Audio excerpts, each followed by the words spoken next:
над руу инстаграмаар нэг өдөр мессеж ирлээ. Тэгээ би харсан чинь чамд аав байдгүй юм байна.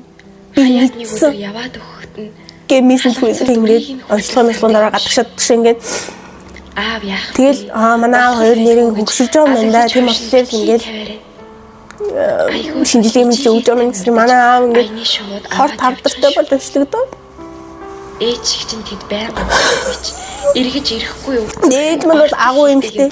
Одоо манай та нар 20 настай жоохоо охинд 17 наснаас нахуулаад 3 жилийн турш элдв бусаар харааж доромжлоо штэ. Эрүүл ухаан байна. Ер нь бол эцээцтэй штэ. Тэр юм үзээд байгаа тэр хүүхдийн юмыг үзээд байгаа тэр хүүхдийг та өсгөж байгаа үстэй.